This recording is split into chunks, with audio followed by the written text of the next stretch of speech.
Ça y est, on y est. Les premiers soldats français dans le cadre du conflit au Moyen-Orient ont été blessés, euh, allant même jusqu'au décès de l'un d'entre eux. Voilà. L'adjudant-chef Arnaud Frion, 7e bataillon des chasseurs alpins, est décédé. 6 de ses collègues sont blessés.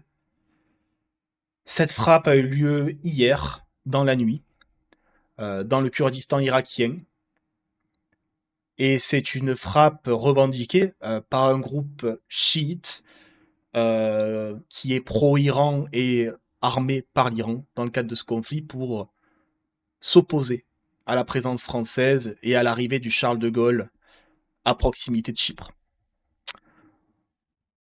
On va parler de ce qui s'est passé cette nuit et on va commencer avec un article du Parisien qui en parle ce matin. C'est une actualité toute chaude et terrible qui vient d'arriver. Soldats français tués, 6 autres militaires blessés. Ce que l'on sait de l'attaque d'une base militaire en Irak. L'adjudant-chef Arnaud Frion, 7e bataillon des chasseurs alpins de Vars, est décédé dans une attaque en Irak dans la nuit de jeudi à vendredi. La frappe a fait 6 autres blessés. Un militaire français est mort lors d'une attaque dans la région d'Erbil au Kurdistan irakien, a déclaré Emmanuel Macron dans la nuit de jeudi à vendredi. Il s'agit du premier mort recensé au sein de l'armée française dans le cadre de la guerre au Moyen-Orient. Voici ce que l'on sait. Que s'est-il passé donc? L'état-major français des armées a informé l'AFP jeudi que plusieurs soldats français avaient été blessés dans une attaque de drone dans la région d'Erbil. La frappe a eu lieu à 20h40 heure de Paris, a précisé le ministère des Armées ce vendredi matin. Le gouverneur d'Erbil avait indiqué que la frappe ayant blessé ses soldats impliquait 2 drones qui avaient eu lieu sur la base kurde située à Malakara, à une quarantaine de kilomètres au sud-ouest d'Erbil. Plusieurs militaires français sont installés dans cette base. L'attaque visait des forces antiterroristes, a indiqué le président français. La guerre en Iran ne saurait justifier de telles attaques, a souligné le chef d'État sans indiquer qui en était l'auteur. Qui est le soldat décédé donc? Voilà. Le tweet ici d'Emmanuel Macron. L'adjudant-chef Arnaud Frion, 7e bataillon de chasseurs alpins de Vars, mort pour la France dans une attaque dans la région d'Erbil en Irak. À sa famille, à ses frères d'armes, je veux dire toute l'affection et la solidarité de la nation. Plusieurs de nos militaires ont été blessés, la France se tient à leur côté et avec leurs proches. Cette attaque contre nos forces engagées dans la lutte contre Daesh depuis 2015 est inacceptable. La présence en Irak s'inscrit dans le strict cadre de la lutte contre le terrorisme. La guerre en Iran ne saurait justifier de telles attaques. Voilà. Outre le décès donc du militaire, la ministre Aurore Berger a ensuite indiqué que 6 soldats ont été blessés dans cette frappe sur France 2. Elle rend hommage à l'ensemble des soldats engagés en Irak. Dès la fin de la frappe, les 7 blessés ont été pris en charge par les équipes médicales pour être amenés en structure hospitalière où le décès de l'adjudant-chef Frion a été déclaré, détaille la ministre des Armées. Leur rapatriement en France se met en place, ajoute le ministère. Voilà. Selon l'état-major français des armées, ces militaires blessés étaient engagés dans des actions de formation de la lutte contre le terroriste auprès des partenaires irakiens. Le chef d'état-major des armées, Fabien Mandon, évoque une profonde tristesse devant la mémoire de ce militaire mort pour la France dans l'accomplissement de sa mission, selon un communiqué officiel. Dans le cadre d'une coalition internationale anti-djihadiste dirigée par Washington, des militaires de plusieurs pays, dont l'Italie et la France, entraînent au Kurdistan irakien des membres des forces de sécurité kurdes.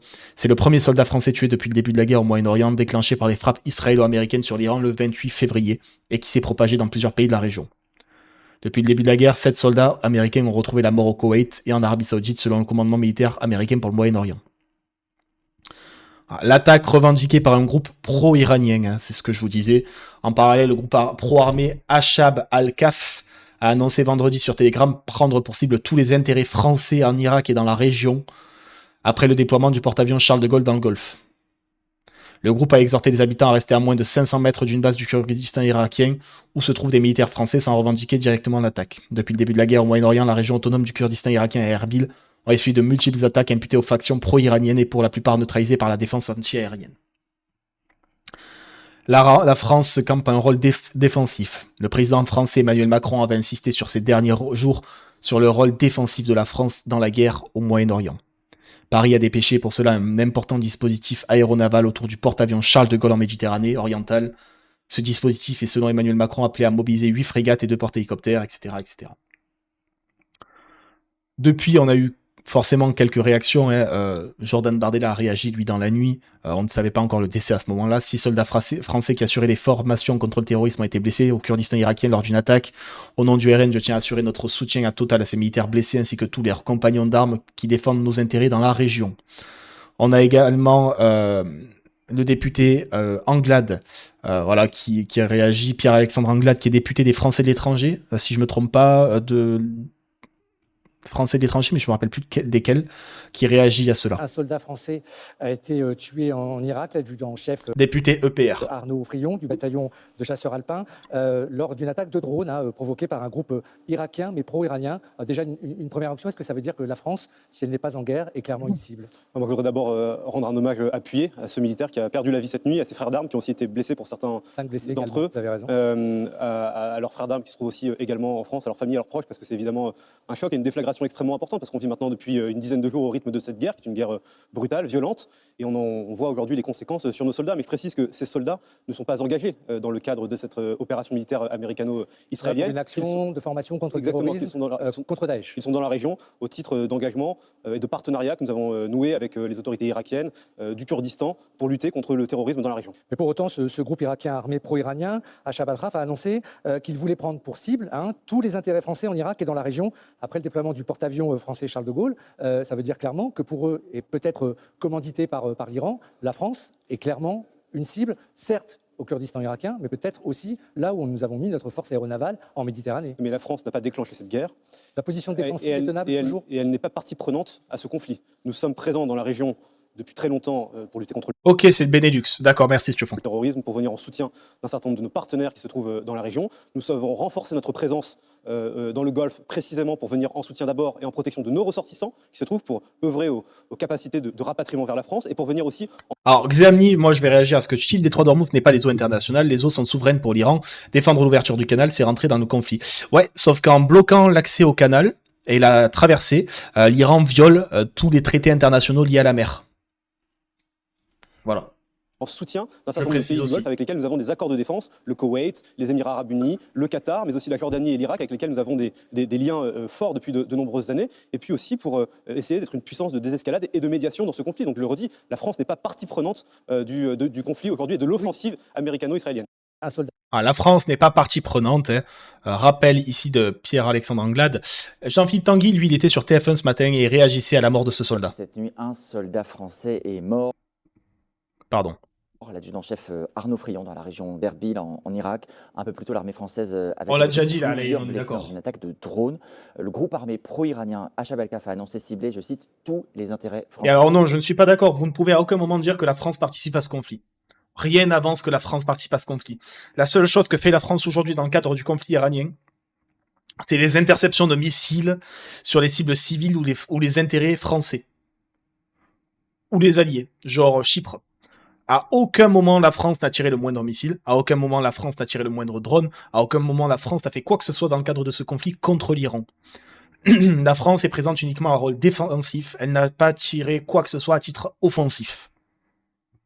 En Irak et dans la région, quelle conclusion vous tirez de ce drame? Est-ce que la France doit rester dans la région malgré tout?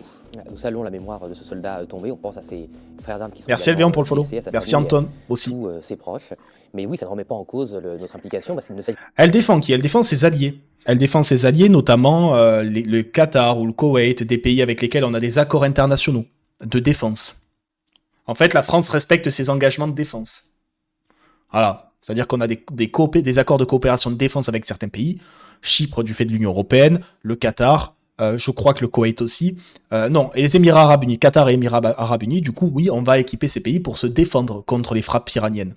Mais la France ne fait rien d'autre. La France, à aucun moment, la France ne va tirer le moindre missile contre l'Iran. Il sépare en l'occurrence de soldats qui étaient engagés contre l'Iran, mais contre le terrorisme. Absolument. Et la protection de la zone. Rappelons que c'est la zone mission de formation de l'État auprès des Irakiens. Absolument, c'est la zone de l'État islamique qui est considérablement été affaiblie depuis les attaques terroristes en France, mais qui reste une menace. Et nos soldats protègent la France sur ce terrain. Donc voilà, parce que je rappelle à ces images, parce que là du coup on a des images de la frappe d'ailleurs. Voilà, les frappes de cette base kurde dans laquelle donc on a un Français qui est mort et 6 autres qui sont blessés en plein Kurdistan. irakiens. Deux autres extraits de Jean-Philippe Tanguy. Deuxième extrait. Vous considérez que nous devons maintenir ce déploiement du Charles de Gaulle? Absolument, il ne faut pas céder à la propagande de l'Iran et de ses alliés divers et variés. En l'occurrence, le Charles de Gaulle vient défendre les intérêts de la France et l'ordre international auprès du Liban et n'est pas impliqué dans les attaques contre l'Iran. Et vous considérez Ce qui est pour l'instant vrai aussi, hein, on rappelle, sauf la moindre preuve, aujourd'hui il n'y a aucune preuve d'une quelconque action offensive de la France dans le conflit. Est-ce un tournant dans ce conflit? Pour beaucoup de Français qui se réveillent ce matin... Et oui, c'est une question. Est-ce que le décès de ce soldat français va engendrer un tournant? Non, mais c'est un vrai sujet. Est-ce que le fait que, aujourd'hui, 13 mars 2026, on ait connaissance du fait qu'un soldat français était tué par une milice armée par l'Iran, est-ce que ça va engendrer un tournant dans l'implication de la France dans ce conflit? Est-ce que la France va davantage s'impliquer? C'est une question qui aujourd'hui est légitime, une question qui peut se poser et qui va se poser très rapidement aux politiques français et aux chefs de l'État. Voilà, c'est une question qui va se poser parce qu'aujourd'hui, oui, un soldat français a été tué par l'Iran. Voilà, et ça c'est une réalité. C'est un choc. C'est un choc, Une évidemment. immense émotion. Est-ce que c'est un tournant pour vous, le fait que la France soit, cette fois-ci, directement visée? Non, mais là, ce n'est pas un tournant pour la guerre en Iran. Ce qui est un choc pour les familles, c'est un choc pour les Français et les Français, qui se rappellent aussi que nos soldats étaient impliqués en Irak et dans la zone, parce que je pense que beaucoup de nos compatriotes ne le savaient pas forcément, que nous avions des soldats déployés pour lutter encore contre... Pourquoi regarder les réactions des politiques? Parce que ça donne les positions des différentes parties, et c'est intéressant de voir les positions des différentes parties face à ce genre de conflits qui sont pas souvent les mêmes. Voilà, c'est pour ça que moi j'aime bien regarder et ça nous permet un peu de voir là la position du RN par rapport à celle de Anglade qui était EPR avant. J'ai pas encore d'autres réactions parce que bon, ça c'est arrivé cette nuit, donc on a très peu de réactions, mais je trouve important de mettre ces réactions. Jean-Philippe Tanguy, parce pardon, que le déclencheur, c'est bien... Et on va rappeler un truc, hein. Du fait de cette attaque, aujourd'hui la France est dans un droit de légitime défense à répondre. la présence française dans la région suite à l'éclatement de la guerre avec l'Iran. Ce n'est pas le fait que les soldats français de tout temps aient été engagés dans la lutte contre le terrorisme en Irak. C'est d'ailleurs ce que dit le groupe que je citais à l'instant. Nous n'avons pas été engagés tout le temps en Irak. Depuis des années, Oui. Jean-Philippe Tanguy. Mais si on veut s'amuser à ça, on peut aussi dire qu'aujourd'hui, Margot, la France est dans ce cadre de légitime défense et que dans ce cadre-là, maintenant, la France peut défoncer l'Iran. Bon. Est-ce que c'est la chose à faire? J'en doute. Mais dans le cadre aujourd'hui de la légitime défense, la France a le droit de répondre. Et là, je suis désolé, il ne faut pas céder à la propagande de ce groupe. Une fois plus, il y aura des enquêtes, il y aura des faits, mais là, aujourd'hui, dans l'état qu'on a des informations, c'est un prétexte l'utilisation du Charles de Gaulle. Là, ils ont attaqué des soldats qui défendaient l'intérêt de la France contre le terrorisme islamique, mais c'était déjà contre l'intérêt de l'Iran. Donc voilà, la réaction de Jean-Philippe Tanguy. Et je vais vous mettre deux autres petites réactions. Hein. Voilà, Véronique Besse qui nous... Sauf que c'est une milice irakienne armée par l'Iran, Nix. On sait comment ça marche. Hein. La milice irakienne, c'est une milice chiite, pro-iranienne. C'est un proxy de l'Iran à l'Irak. Comme le Hezbollah est un proxy iranien au Liban, comme le Hamas était un proxy palestinien, un proxy iranien en Palestine, comme les Houthis sont des proxys iraniens au Yémen. C'est des proxys. Donc voilà, Véronique Besse qui nous met cette photo de l'adjudant-chef qui a perdu la vie cette nuit. Voilà. Le soldat français mort cette nuit. Voilà cette information.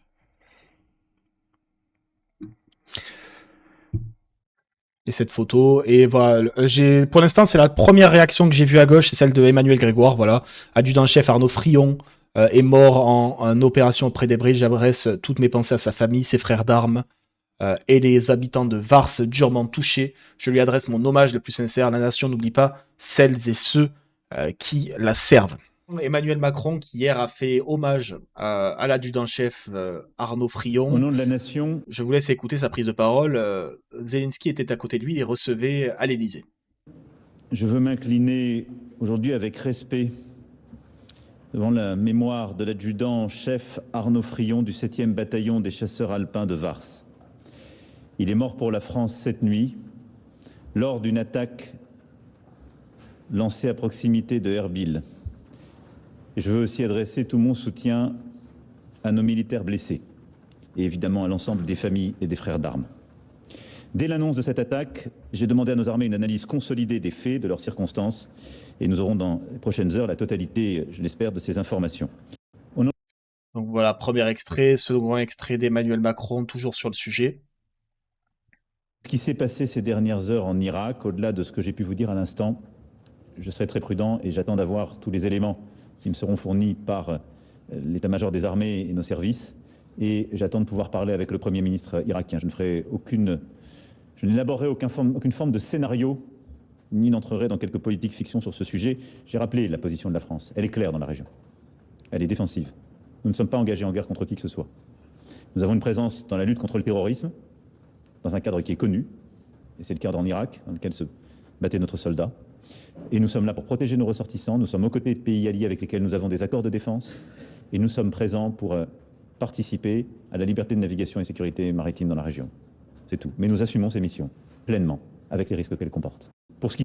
Donc voilà la déclaration complète d'Emmanuel Macron hier sur le sujet. Il y avait également Maud Bréjon, la porte-parole du gouvernement, qui a réagi. Maud Bréjon au micro de BFM TV. Extrêmement ému pour ses proches, pour sa famille, pour tous ses compagnons d'armes. On est évidemment à leur côté. Le président de la République, vous le savez, s'est exprimé à ce sujet ce matin. Donc c'est évidemment un deuil national, une émotion nationale. Est-ce que le président de la République a prévu dans les prochaines heures peut-être un conseil de défense pour la France et qu'il y a eu un déplacement? Je n'ai pas cette information, je suis désolée. Et est-ce que là aussi, ça vous fait rentrer dans une autre étape du conflit? Parce que là, c'est un soldat français, le premier Français à mourir depuis que vous aviez en France. Est-ce que cela pourrait avoir des conséquences? Je vous redis ce que je vous ai dit, une émotion nationale, un deuil national, une solidarité nationale, une pensée appuyée à tous les militaires qui sont déployés dans la zone, dans des conditions difficiles, qui font honneur à la France, qui font honneur à notre nation, qui portent nos valeurs, qui sont aux côtés de nos partenaires, qui protègent nos emprises, qui protègent nos compatriotes, qui les accompagnent lorsque nécessaire pour être rapatriés sur le sol national. Voilà, vraiment, ils font l'honneur de la nation et donc on partage tous une vive émotion aujourd'hui au sein du gouvernement et je pense plus globalement comme citoyens. Donc voilà la réaction complète ici de Maud Bréjon. On a le chef du corps qui a réagi, voilà, le chef du 7e bataillon de chasseurs alpins. Le chef du corps dans lequel était l'adjudant-chef Frion. Une pensée pour ses camarades qui sont ici et qui sont profondément touchés par la personnalité de l'adjudant-chef Frion. Alors bon, l'adjudant-chef Frion, pour que vous le sachiez, c'est vraiment ce que l'armée de terre, les chasseurs alpins produisent de mieux en termes de soldats. Donc c'est vraiment un excellent soldat. Voilà, c'est quelqu'un qui était ultra compétent, très très performant. Et donc comme on dit un peu de façon un peu banale, hein, c'est les meilleurs qui partent les premiers. Voilà, donc l'adjudant-chef Frion, voilà, moi j'ai un profond respect pour le parcours qu'il a déroulé jusqu'à présent. Et puis voilà, il est mort dans l'exercice de son métier, il est mort en soldat, en combattant. Et donc finalement, c'est presque quelque chose qui est normal pour un soldat. Voilà. Donc on le choisit délibérément, on le sait en partant, on le souhaite pas. Pour autant, on sait que ça fait aussi partie du métier et Arnaud le savait. Donc voilà, ça c'est le chef de son corps de bataillon qui réagissait. Évidemment, on a eu des réactions à gauche et à droite et au centre et chez les internationaux. Ouais, on va continuer. Bon, Nathalie Arthaud qui dit n'importe quoi.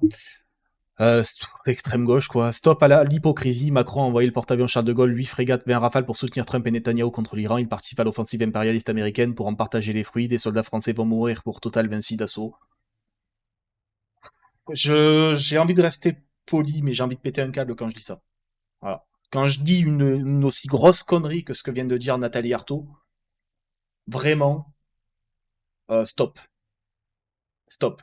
Le Charles de Gaulle, les frégates et les rafales ont été envoyés uniquement pour protéger Chypre des missiles. À aucun moment ils ont été envoyés pour attaquer qui que ce soit. À aucun moment la France n'est intervenue dans le conflit en Iran pour attaquer l'Iran. Et les soldats français qui sont morts en Irak, c'est des soldats qui formaient les Kurdes locaux pour lutter contre l'État islamique et Daesh. Voilà. Là, Artaud dit de la merde de A à Z. Sur ce morceau-là, Nathalie Arthaud dit n'importe quoi. Voilà. Là, elle dit n'importe quoi.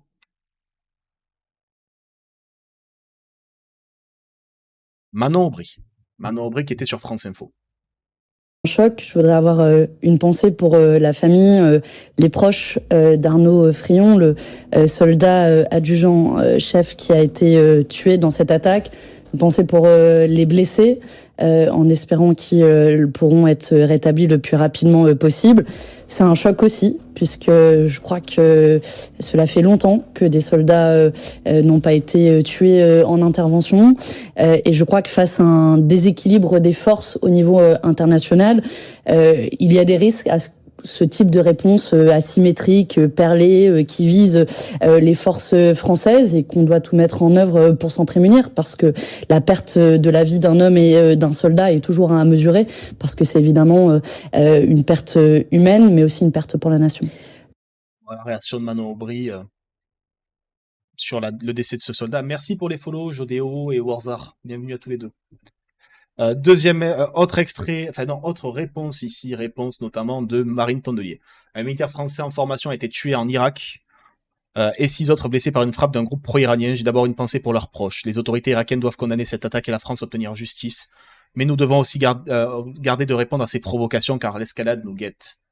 La France est claire sur le fait qu'elle n'est pas en guerre et qu'elle n'aide pas les États-Unis dans ses opérations militaires. Notre posture est défensive et cela signifie que la France doit mettre à l'abri tous ses soldats, diplomates et personnels exposés à des frappes.